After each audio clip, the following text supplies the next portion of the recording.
እንደምን አደራችሁ እንዴት ዋላችሁ? መምህር አሸናፊ ነኝ። ራሽያ ሪቮሉሽን ዘ ሌግ ኦፍ ኔሽን ዛሬ የምናየው ርዕስ ይሆናል። መጀመሪያ ራሽያ ሪቮሉሽን እንጀምር። ራሽያ ሪቮሉሽን ኮዙን እናያለን። አንደኛ ፖለቲካል ሪሴንትመንት ኦፍ ዘ ዛር ኒኮላስ ሰከንድ ፋሚን ኤንድ ማሲቭ ወርልድ ዋር ፈርስት ሎስት ናቸው ሉዝስ ናቸው። አንድ ፖለቲካል ሪሴንትመንት ማለት ዘ ኢመርጀንስ ኦፍ ፖለቲካል ፓርቲስ ማለት ነው። ፖለቲካል ፓርቲ ተቋቋሙ። ራሽያን ሶሻል ዲሞክራቲክ ሌበር ፓርቲ በኋላ ለሁለት ተከፈለና አንዱ ቦልሼቪክስ አንዱ ሜንሼቪክስ ሆነ። ሁለተኛ ዛር ሲዜድም ይጻፋል። ከፈልጋችሁ ሲዜድም ሊጻፍ ይችላል።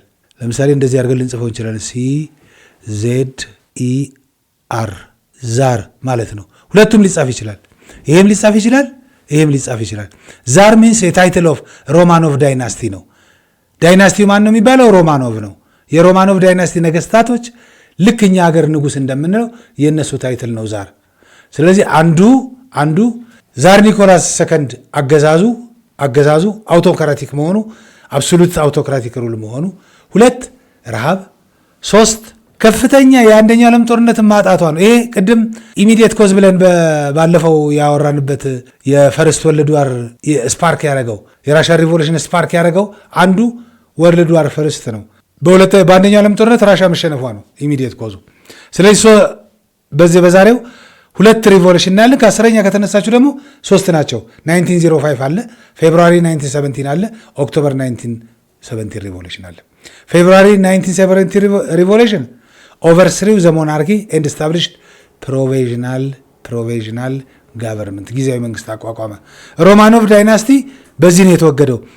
ኢት ዋዝ 1970 ባይ ዘ ወይ ፌብሩዋሪ ምናምን ሲባል ሌላ እንዳታረጉት 1970 ነው። 1917 ናቸው እነዚህ 1917 ነው ሁለቱም። ይህም ኦክቶበር ነው እንጂ ሁለተኛው ኦክቶበር ሪቮሉሽን ቦልሼቪክስ ሌድ ባይ ሌኒን ሳይዝድ ፓወር ዊዘ ስሎጋን ሰላም ዳቦና መሬት ብለው ኦፊሻሊ በ1918 አስታውሶ እንደሆነ አንደኛው ዓለም ጦርነት ላይ በ1918 ብሪስት ሊቶቮስክ በሚባል ትሬቲ ራሽያ ዊዝድሮ ፍሮም ዘ ፈርስት ወርልድ ዋር ብለናል። ኦክቶበር ሪቮሉሽን ላይ ይህን ፕሮቪዥናል ገቨርንመንት የሽግግር መንግስቱን አስወግዶ ቦልሼቪክሶቹ ወደ ስልጣን መጡ። ራሽያን ሶሻል ዲሞክራቲክ ሌበር ፓርቲ ነው በሁለት የሚከፈለው ቦልሼቪክስ እና ሜንሼቪክስ ተብሎ። አላማቸው ምንድን ነበር የሚባለውን ማየት ትችላላችሁ። የተወሰነ ማነጻጸሪያ ኖት ነገር እዚሁ ላይ አብረን እንሰጣለን። ቦልሼቪክ ቨርሰስ ሜንሼቪክስ ሪቮሉሽን ፓዝ። ቦልሼቪክስ ሚንስ ማጆሪቲ ወይን ዘይ ዲቫይድድ ኢንቱ ቱ በሁለት ሲከፈሉ ማለት ነው። ማጆሪቲው ብዙሃኑ የደገፈው ፓርቲ ማለት ነው ቦልሼቪክስ እንጂ በራሻ ውስጥ ብዙሃን ማለት አይደለም። ፓርቲው ራሱ ለሁለት ሲከፈል ፓርቲው ለሁለት ሲከፈል አንዱ ቦልሼቪክስ ሌላው ሜንሼቪክስ ተባለ። ቦልሼቪክስ ሚንስ ማጆሪቲ፣ ሜንሼቪክስ ሚንስ ማይኖሪቲ። ዘ ቦልሼቪክስ ስታብሊሽድ ዘ ሶቪየት ካውንስል ኦፍ ፒፕል ሶቪየት ካውንስል ኦፍ ፒፕልስ ኮሚሳርስ አቋቁመዋል።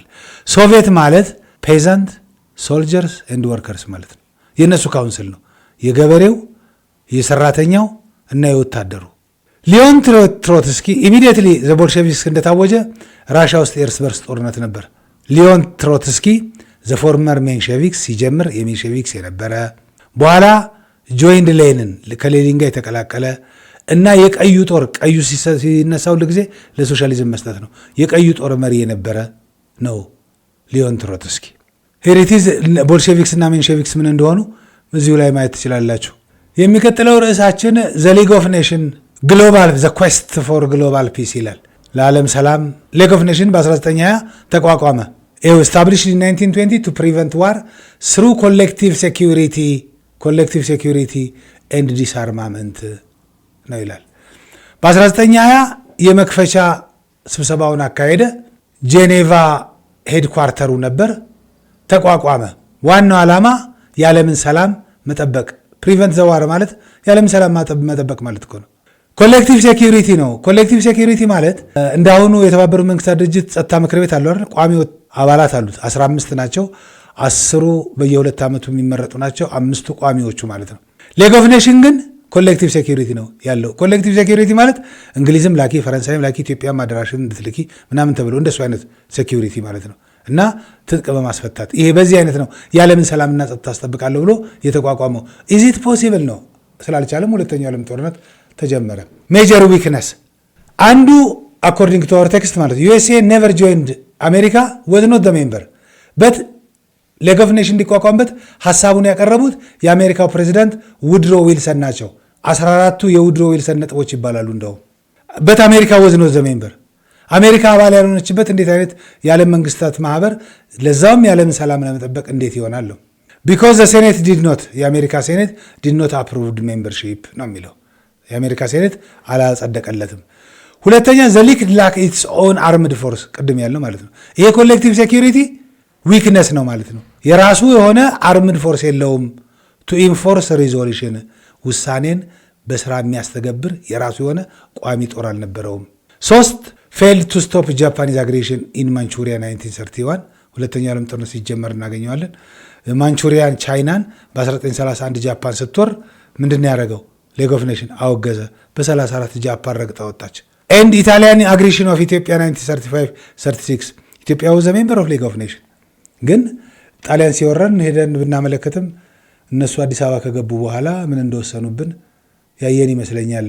ባለፈው እንትን ላይ በሁለቱም በኢትዮጵያም በጣሊያንም ላይ የጦር መሳሪያ ማዕቀብ ነው ሌግ ኦፍ ኔሽን የወሰነው። ይህን ካል በኋላ የዛሬውን ትምህርታችንን ለማጠቃለል ጥያቄዎች ካገኘን በእነሱ እንሞክር። ነምበር 1 who was the leader of the Bolsheviks party ይላል።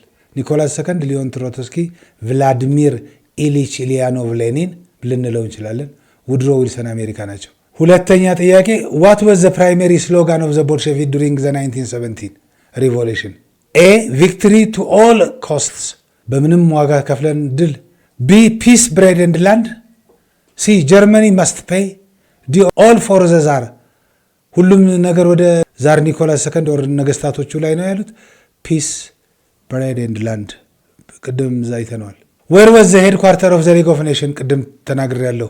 ምንም እንኳን እዛ ላይ ባይኖርም ፓሪስ ነው፣ ለንደን ነው፣ ጄኔቫ ነው፣ ዋሽንግተን ዲሲ የዩኤን ነው። ጄኔቫ፣ ለንደን፣ ፓሪስ፣ ጄኔቫ ስዊትዘርላንድ ነው ሄድኳርተሩ የነበረው። አራተኛ ጥያቄ why was the League of Nations considered weak in 1930? ለምንድን ነው ዊክ ያልነው? ሌግ ኦፍ ኔሽንን ዊክ ያለው ለምንድን ነው? ኤ it had too many soldiers ኮሌክቲቭ ሴኩሪቲ ነው ብለን የለን ይህን ኤክስ። ቢ it lacked its own armed force ይሄ ይላል ቅድም።